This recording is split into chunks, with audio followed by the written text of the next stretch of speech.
the Future Medical Trust Fund. Let's talk about that a little bit. What is it, and how does it affect victims? So if you're a patient who's lucky enough to survive, you may need medical funds to use for the rest of your life so that you can lead a normal life. It's for future medicals and related benefits also. Welcome to Bayou Justice, Breaking Victims, Protecting Power. I'm your host, Chip Wagar, a medical malpractice attorney dedicated to reforming Louisiana's healthcare laws. On this show, we dive deep into the challenges faced by patients in our state, exploring how current laws often favor institutions over individuals. Each episode will bring you compelling stories from victims, insights from legal experts, and perspectives from lawmakers. Join us as we work to shed light on these issues and push for meaningful change in the Bayou State. Welcome to Bayou Justice, Breaking Victims and Protecting Power here in Louisiana. My guest today is Sarah Hickman.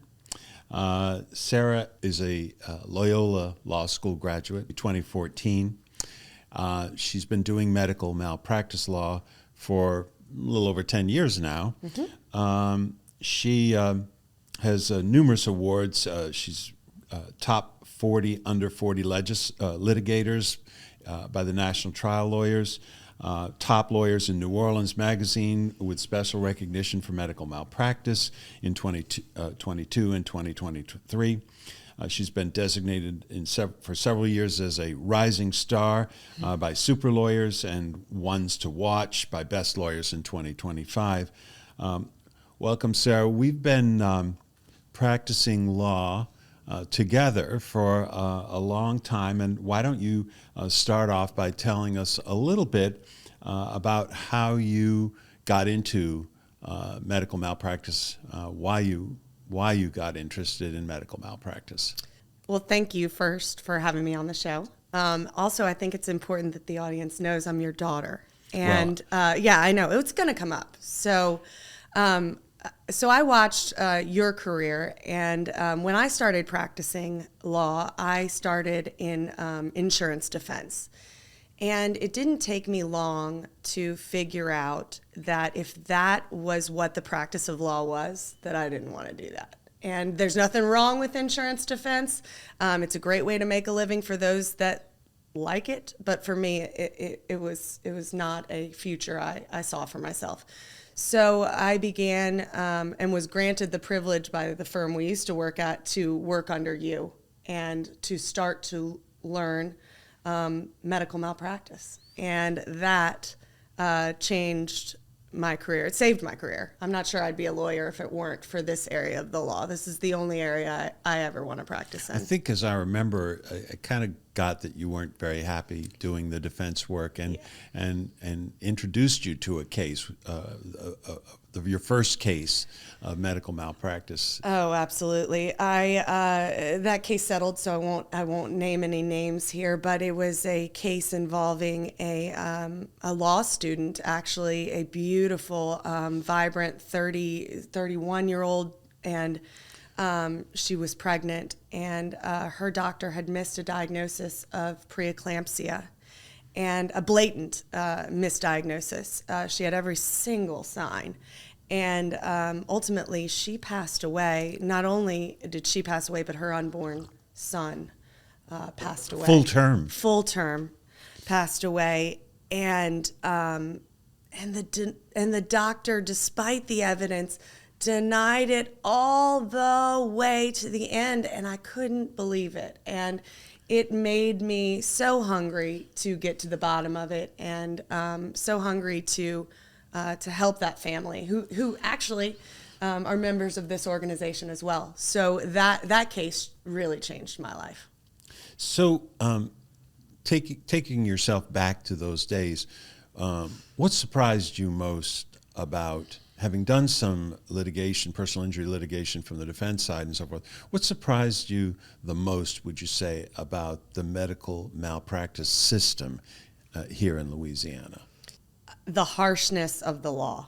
I had learned in law school, and I only practiced insurance defense for a short period of time, but I learned in law school that like 90 some odd % of cases settled. And so I just assumed that was the practice of law. When I got into medical malpractice, the cases weren't settling. Every single issue was contested. And I learned the law and what was established in 1975, and just exactly how tricky it is. It's unlike any other area of law. And if you make a misstep, you can completely destroy an entire case. And also that there's not very many lawyers that do this line of work, which is nice in the sense you don't have to compete. But there's a reason for that. It's so difficult. And patients really aren't made whole at the end of it. And that's because of the laws, the cap, and the future medical trust that we'll talk about, and other issues with the Louisiana Medical Malpractice Act. Well, let's talk a little bit about what's known as the trifecta of Louisiana medical malpractice law. Can you tell our viewers what that is and why how that impacts victims of medical malpractice? Well, Louisiana is a state in which our awards for medical malpractice are capped at $500,000 for pain and suffering. It's actually not only pain and suffering, though. It's known as a hard cap. It includes economic loss. Like loss of income.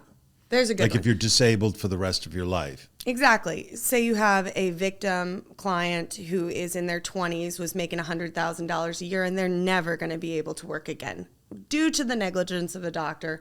And they were making $100,000 a year. That's gone. Regardless of what their income would have been, and in any other area of the law, that would be a loss of income claim, and you would be able to recover. In this area, it's capped at $500,000, on top of also the pain and suffering of the victim themselves and their family. And so, I mean, if you were totally disabled as a result of an accident offshore, or a trucking accident or a car accident or something like that, you would be able to make separately from pain and suffering. You'd be able to make a claim for your loss of income, which may be over the course of a lifetime, could be over $1 million. Easily. I mean, it depends on the age of the victim, but absolutely. And it's unlike any. I'm not sure, Chip, you know the statistics on this, but I mean, is there any other state that has a hard cap? We're the only one that I'm aware of that caps loss of income. Also, it's Texas. No, yeah. Soft cap. There's no other southern state that has a hard cap on damages. Yeah, like Louisiana. I think we have the harshest medical malpractice laws in the country. I mean, I really do. And so we have the cap on pain and suffering. We also have the panel system, which is usually blows people's mind when they hear how it works. But basically, before you're allowed to file suit in Louisiana, you have to convene a medical review panel, which is composed of 3 doctors and 1 lawyer. From Louisiana. All from Louisiana. Absolutely. That's going to become very important. And these doctors must be in the same specialty as the defendant, also important. And they are going to review the evidence and decide whether or not there was a breach of the standard of care, otherwise known as negligence, and if that breach of the standard of care caused damages to the victim. Massive problems with... It's not anonymous. That's it. That is, and that's what blows people's mind. So you have a colleague that you went to medical school with, and you're sitting on his panel. Or did your residency with. Absolutely. We've had so many cases like that. In fact, I don't think we've ever had a case where we haven't had at least one panel member that was colleagues and very familiar with the defendant in the lawsuit.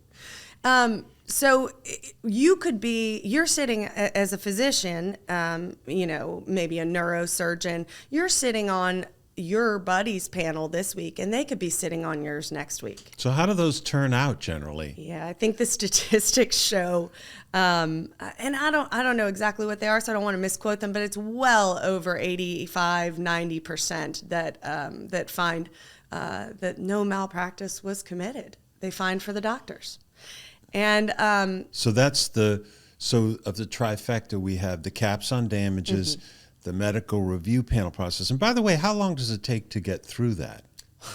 Well, at minimum a year. And to be fair, you can file for an expedited panel hearing, but panel hearing, but you get fought all the way through that process. But you can do it. It can be done. But it takes a year, and that's if you move it and if you push every step of the way. You're like carrying a boulder, up a hill. Most panels last between a year and 3 years to be completed. So, I mean, it's a lengthy process, and I think I've already alluded to, at least in my opinion, that the panel systems aren't fair, just as a matter of fact, but they're also a complete waste of time. And for families that have a loved one or an injured person who needs justice and a hearing now. And so it's a waste of time. Why is delay to the advantage of the insurance companies that insure hospitals, nursing homes, and doctors?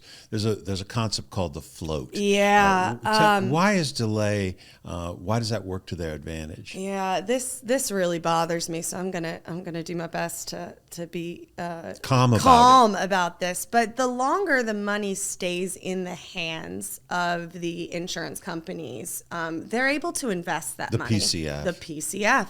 They're able to invest that money, and they're able to grow that money. On the stock market and stuff like that. Exactly. And so they're making money on what a patient should be awarded for their injuries. And so the longer they have it, the more money they can make. It's sick but simple. So they're in no hurry to get to the finish line here. Never.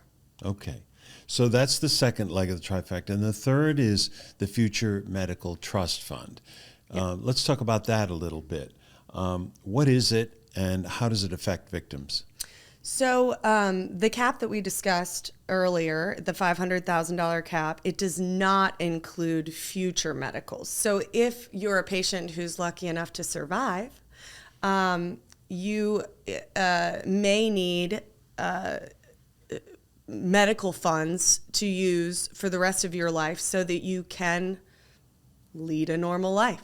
Let's say someone's paralyzed, a paraplegic or a quadriplegic, right? And they're in their 30s when the medical malpractice occurs. So this person who's paralyzed is going to need things. It's for future medicals and related benefits also, and so things like a van, exactly, or other conveniences in the home for them to bathe and take care of their daily needs and things of that nature. That's exactly right. So they're going to medications. They're someone who's paralyzed is going to need, first of all, care around the house, and that should not be the burden of the family. That should be just as if they were hurt in an 18-wheeler accident or offshore. They should be given home health, a nurse or someone who can help them around the house and make sure that they're able to live their best life. You mentioned a van. That's another thing to get around so that they're able to get out to see their family. So it's not a death sentence to them where they're locked inside their homes. Their homes themselves often need to be modified, rails put in, lifts so they can get upstairs or into the shower. Medications, you mentioned medications, that's a huge one. Doctor's visits. We have a case now where we have a quadruple amputee, and such a wonderful guy. He actually wants to go back to work, and so he wants these prosthetic, we call them bionic prosthetics, that actually can sense brain activity so that he can move his fingers. And these are things that these victims should have access to. And in Louisiana, because their life has been destroyed, basically. Absolutely, it's been destroyed, and someone's been found negligent. Someone's been found liable for that, and they're due these things. Well, in Louisiana, you don't get the money that the jury awards on the verdict sheet. So we had a very successful trial last year in which a jury awarded something like $15 million total to the family. If that, first of all, we didn't get to keep, the family did not get to keep that. It was reduced to the amount of the cap. But in the case of future medicals, the PCF, or the Patient's Compensation Fund, doesn't have to give the victim or their family that money. They get to dole it out as they go. And it's terribly problematic. One of the main reasons is when you are a person who has money in a future medical trust, you're given like an insurance card, basically. And out-of-state doctors don't take it. Most of the doctors you want to see, or you would want your family to see, they don't take it because they don't pay like insurance companies do. You know, they pay basic rates and they pay for basic care. And I mean, I think it's really just, if you ask yourself who is better to make medical decisions about, you know, about your future medical care or a loved one's future medical care, you are the state of Louisiana. I mean, so the PCF is a government agency. Absolutely. And they can dispute. And do dispute. Like the van we talked about. Yes. They've disputed that. Home renovations, they've disputed that. We've had a client who wanted to do stem cell, and nope, absolutely not. It's not, you know, it's not been shown empirically, scientifically, or they want to do clinical trials to give themselves a shot at recovery. So you don't Not make covered. that decision, they do. Yeah. Exactly. And they pay the money directly to the provider. Yes, exactly. And they're not, you know, the Patient's Compensation Fund, they're not doctors on this board. What are they? They're business people. They're an insurance company is really what they are, you know? And talk about the float, you know? They have a large sum of money that the longer they're able to hold it, the more money they How can make. much money do they have? Ooh, last shown, it's over $1 billion. And yes, I said B. In Louisiana, a government, while the state's been broke forever, this fund has over $1 billion. Over $1 billion. Yeah. So they can pay it. They just don't. And because the law is written as it is, as you brought up, that they don't have to pay this out, even though a jury who sat through a 2-week-long trial, heard the evidence, heard the story, met the person, sees the need, awards the thing. It doesn't matter. It doesn't go to the victim. It stays in the hands of the state, making money all the time for the state. And, it wouldn't hurt the state if that patient didn't get the best care because, the shorter they live, they may not ever have to pay out that big lump sum. And they know that. So that's a little bit of a conflict of interest. Massive conflict of interest. I mean, it's kind of similar to insurance companies and our broken healthcare system in the United States, but the less an insurance company has to pay, the better. And they know that. And death, well, that really shortens your medical needs in the future because you don't have them.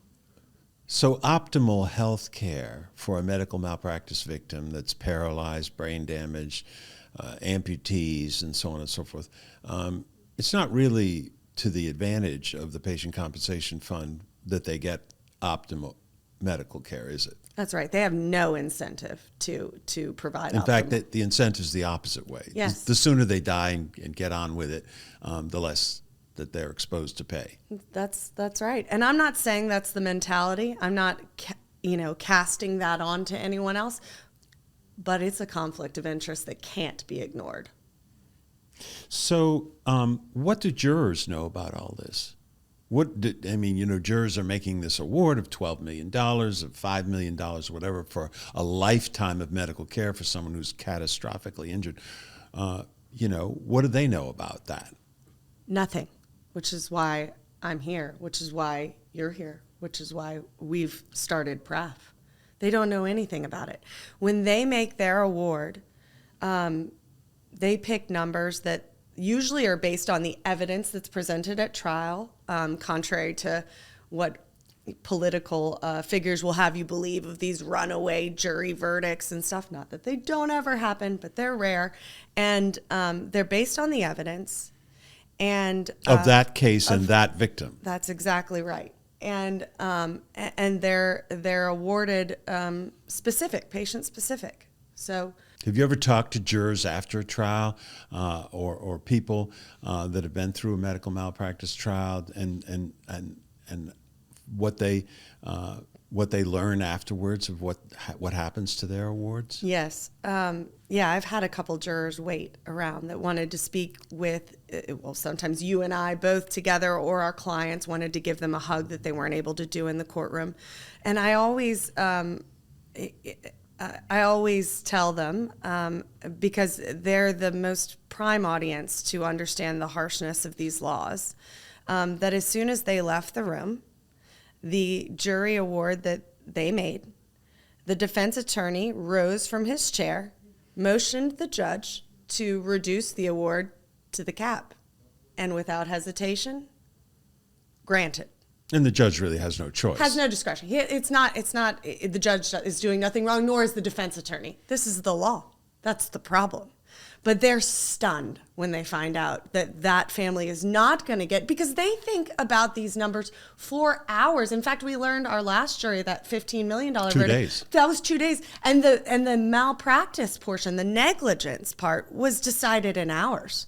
They were trying to come up with a number that was fair, but not over the top. And I think juries do a good job of that, That leads me to ask, why do you think that this cap, the trifecta, has lasted so long, since 1975? Why is it, despite inflation, of over 400% and so forth, why is it that it's lasted so long? Because there's no incentive there's no reason to change it. People don't know this. And when they find out, it's too late. They're injured, and the law is what it is. And I think if more people understood the harshness of these laws, and just simple math here, that this cap of $500,000 was put into place in 1975. What were the cost of eggs? And that's big right now. So what are the cost of eggs in 1975? I think it was $1. Yeah, exactly. And what are they, 8 right now? 12. Yeah, there you go. I don't even know. Hopefully those go down soon, by the way. But the point is it's just not fair compensation, and that's math. But also people just don't know, and that's why I think also the ones that do know are the ones that like it. And what I mean by that is they're the ones that are protected by it. They're the ones that benefit from the cap. Privilege. Doctors, healthcare institutions, nursing homes, all that. And they have lots of lobbyists. In fact, I think you used to know the exact number, 80? I think you can look it up. Last I looked, if you're interested, Louisiana Secretary of State keeps track of this. They have, if you lobby in the Louisiana legislature, if you're a paid lobbyist, you have to register. The last time I looked, it may change a little, but was 82 lobbyists represent one or more healthcare providers, Louisiana Medical Association, the Hospital Association, the Nursing Home Association, insurance companies, and so on and so forth. And how many for victims of malpractice? Victims, none, zero. Well, we're changing that. We're going to be there from now on, and we're going to take up that cause. I might mention just another sort of startling statistic when it comes to lobbyists. The Ochsner Health System reputedly, and I'm not talking about the quality of care or whatever. I'm an Ochsner patient. Yeah, Ochsner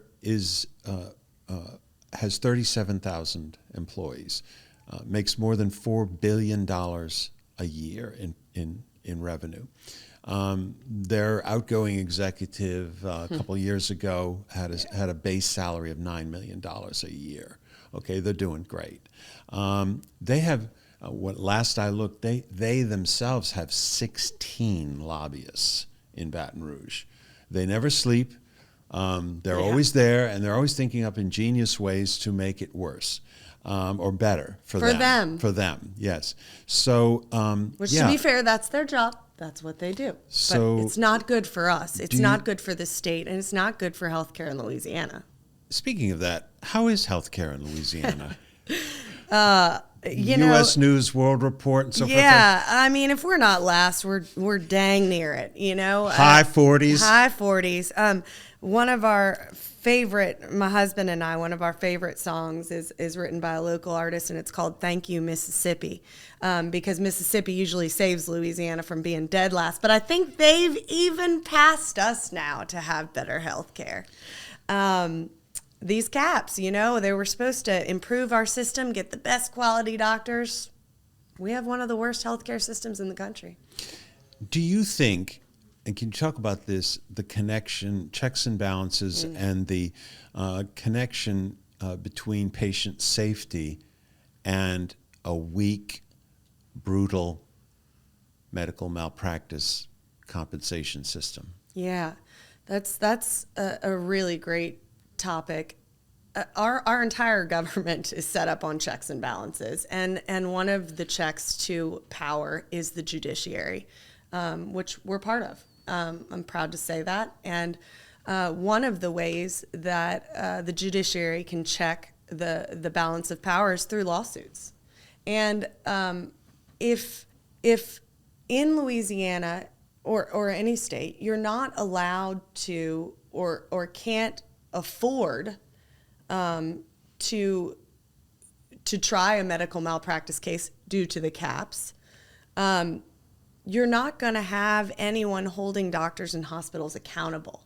You're having a system in which the standard of care is whatever the doctor says it is on any given day. You're not going to have a national standard of care applied down here, and that's really what we're facing.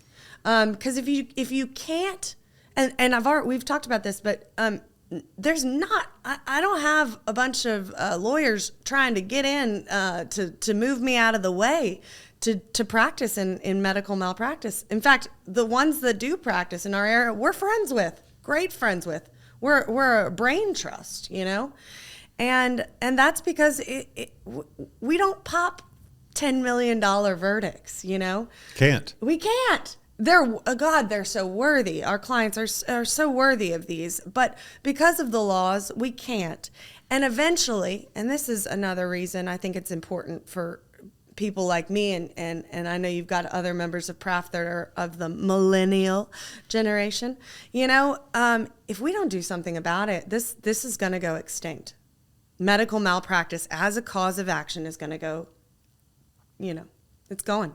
There's no full and fair compensation for devastating medical injuries in Louisiana. No, absolutely not. And I think by any measure, with the trifecta, Louisiana has the harshest and most brutal medical malpractice system in the United States. That's absolutely right. And if it were true, if the fairy tales they spun in 1975 were true, then why don't we have the best doctors, the best healthcare, and all that to have these rights taken away, which have happened? And we don't. We still are the worst in the nation. I mean, and it's because having caps doesn't bring in the best doctors. That's a myth. Also, having caps doesn't keep your insurance low. I did my law school thesis on that. It is literally factually incorrect. All it does is prevent victims who have been harmed from being made whole again. Is there anything different about Louisianians that we should have less rights than anybody else in the country? Absolutely not. I love Louisiana. I'm born and raised here. Our state is so wonderful in so many ways. We just had the Super Bowl pass, watch New Orleans shine like the gem she is, and we deserve what the rest of the country deserves. And doctors need to be held to the same standards. And if medical malpractice disappears, you can say goodbye to national standards of care. You'll get what's acceptable at the hospital, your local community hospital. And if you're okay with that, well, you won't be okay with that. That's the truth. So you joined the Patient Rights Advocacy Forum a year or so ago. Mm-hmm. Why, and what do you think we need to do? I mentioned a moment ago, I in law school, which is now over a decade ago, but I wrote my thesis, my law school's life's work on medical malpractice and the CAPS and the LMMA, Louisiana Medical Malpractice Act. The courts refuse to declare the law unconstitutional, and there's a reason for it. And that reason, by the way, is the Louisiana Constitution doesn't have a right to trial by jury for civil cases, which is the mechanism by which other states have overturned the cap. So the courts aren't doing it. And the last case that went literally said, stop coming to us. This needs to be done through the legislature. Okay. Year after year, we try to talk to our legislators. We try to get them to make a change. And the most infuriating part is one-on-one, and you know this, one-on-one, every representative, every one of them agrees that it should be raised behind closed doors. But anytime a bill comes in, those 82 or 83 lobbyists you talked about earlier come flooding the scene, and any change is bad. Any change that affects the bottom line of Ochsner, LCMC, any healthcare corporation is no good. And so they're not doing it. And I think the only way this law gets changed is if the people of Louisiana understand how absolutely unfair this is, and that hopefully it can drive grassroots movement so that our legislators will listen. And look, I don't know that this will work. God, I hope it does. But I can't sit back and do nothing. So it's best to get involved. And our organization, I'm very proud of it. It's and that's all thanks to you. You literally pour everything you have into it, while also being my law partner. So kudos to you. I'm very grateful, and the people of Louisiana will hopefully also be grateful one day too. Well, Sarah, even though you are my daughter, thank you for spending your time with me today on this. I really appreciate your passion for medical malpractice victims. I see it every day, and I hope people will listen and that we will drive a grassroots movement to get some change in medical malpractice. So thanks for coming, and as we have done for others who fight for medical malpractice victims, if someone wants to contact you, how do they do that? You can contact us by either calling 985-888-8740, or you can find us on the web at Wagar, W-A-G-A-R, Hickman, Hickman.com. Last thing I want to say, if you have a medical malpractice case, and even if you don't go to Chip or I, please go to a medical malpractice attorney. It's so important for you, and I want to help the state of Louisiana, and that means helping you. So And if you would like to learn more about Louisiana's harsh, restrictive medical malpractice laws and how your rights have been stripped away from you before it happens to you and it's too late, visit our website at patientrightsla.com. One patient, lots of rights. That's right. Thank you for watching. Thank you for listening to Bayou Justice. I hope today's episode has given you valuable insights into the complexities of medical malpractice in Louisiana. If you'd like to learn more about our mission or get involved in our advocacy efforts, please visit patientrightsla.com. Your support can make a real difference in the lives of patients across our state. Remember, together we can create a fairer, more just healthcare system for all Louisianians. This is Chip Wagar, and I'll see you next time on Bayou Justice.